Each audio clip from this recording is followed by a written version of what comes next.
handling time. Handling ko lang itong mga itlog ni Blue. Pero ang naglilimlim dito si Gray Chen. Pinalimlim namin sa kanya dahil siya naglilimlim. Si Blue nilimliman niya to ng 1 day tapos iniwanan niya. Yan ang hirap kapag nasisira yung cycle ng ng inahin. Ilan yun? Ialambre oh. 12. 2, 4, 6, 8, 10, 12. 12 na itlog. Tapos meron pang nilimliman din si Lemony na 4. Itlog din ni Blue yun. 16. So ikakandling namin to dito sa loob para makita kung ilan ang ibabalik, ilan ang i-out natin. Tara. Pasok tayo dito sa loob. Medyo madilim dito. Okay. Itim na lahat. Oh! Kita ba to? Yan, wala yan. Wala yan? Oo. Ano Kapag ito? malinaw na ganyan. Bakit may parang red siya? Ah, yung shadow ng basket. Oo. Pero, parang meron siyang gitla-gitla. Pero, may sipon ako mga kaibigan, pasensya na. Kung mapapansin nyo, lahat dark na. Tapos may mga sobrang dark na. Yan, mga sisiw na yan. Hindi pantay-pantay. Meron dalawang semi. Pero titignan natin yan ng individual. Okay mga kaibigan, meron tayo ditong 6 na dark na yung laman sa loob. Pero dito, itong 4 na to, humahabol lang sa pagka dark. Yung dalawa, out na. Yung isa malinaw na malinaw. Yung isa naman, tabingi, nasa gilid yung pinaka-blanco niya. So, out na yung dalawa.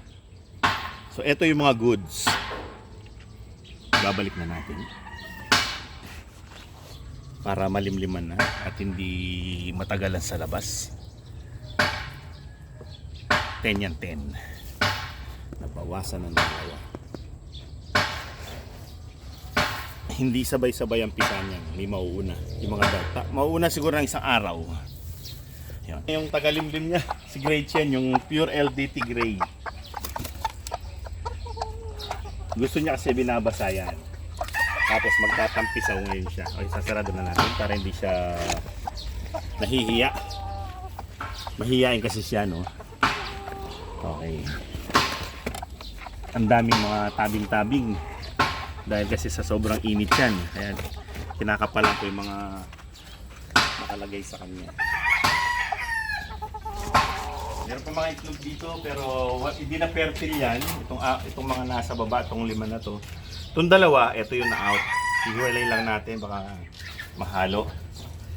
Ngayon, dahil sa yung mga itlog na nililimliman ni Gretchen na yun, medyo matagal lang nun eh. Ang panahon na bago na limliman, nasa 2 linggo. So ngayon, magkakandling ulit so after 5 days. Tignan kung nag-dark yung mga light. Pwede. Kung hindi, ibig sabihin hindi sila nag-develop talaga. Medyo konti na lang ang mapipisa niya kasi matagal bago na limliman. Bumaba na yung hatching rate nila. So well mga kaibigan, dito muna tayo sa likod. Bisitahin natin yung mga nakakawalang mga maliliit. Look! Ayan na sila. Pagala-gala na. Hapon ang schedule nila ng gala, no?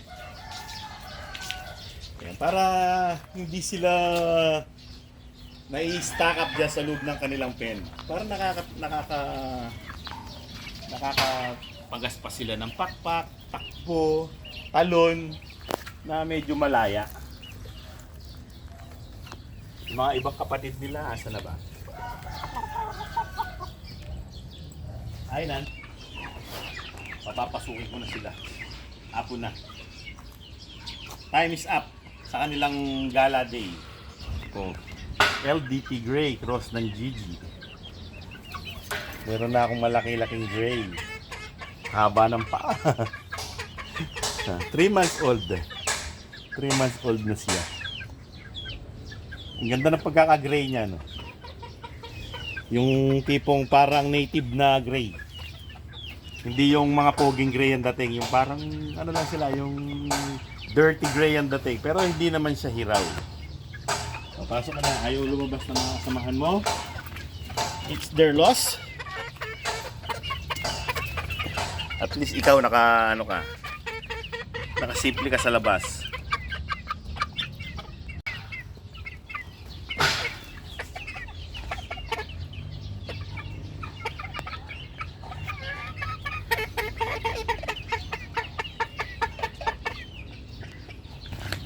Dito naman tayo sa mga bagong lipat.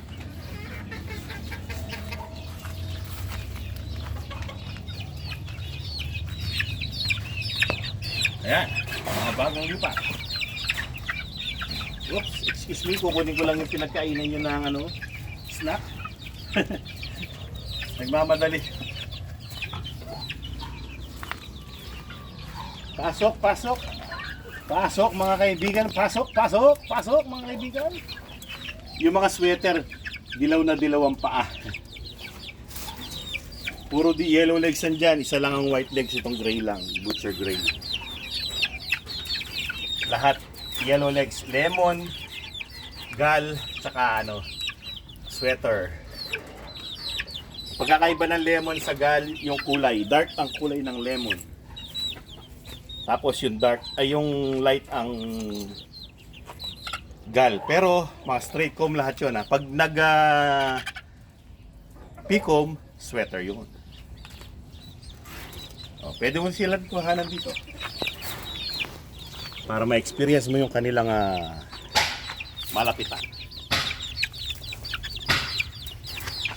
Hindi, mababait yan. Wala kang sukat kaibigan sa mga yan.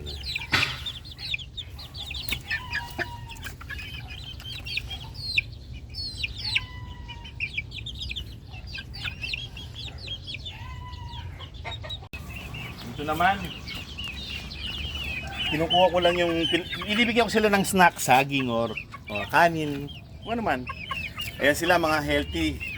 Red ang mukha Dalawang gal, yan.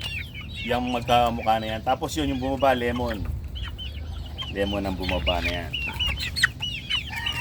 Tapos dalawang LDT gray na cross ng Esculent gray. Yan, mga matitira na sa amin yan lahat. Yung mga pinagpilian na yan, may mga napaibig tapos yan ang mga natira. Yung mga natira sa amin. Pero, feeling ko lang. Magkakasimpogi na yung mga pinili nila tsaka itong mga natira. Kasi nga dahil sa pupula na mukha, kita nyo naman. Diba? Dito, mga girls na gal. Tapos meron ding isang lalaking gal yan. Yun, gusto niya tumalon pero pinigil niya yung sarili niya. Tapos kukunin ko yung pinag-meriendahan. Tapon ko lang yung primerang tubig. Yan, lemon yan. Nasa harap na yan. Yan, lemon yan. Ang forma na, no? Ang forma na, no? Ha, forma siya.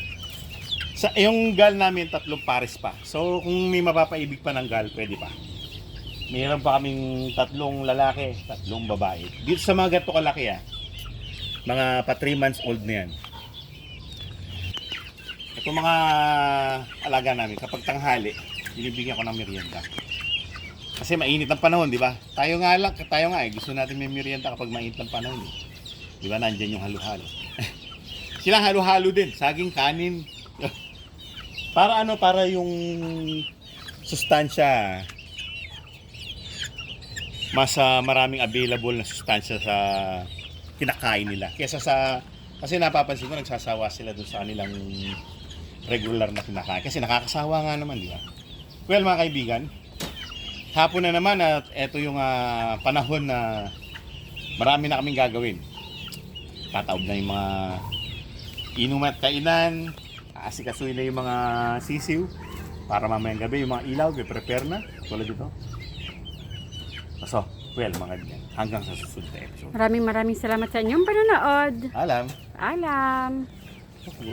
Alikabok ko na itong panel.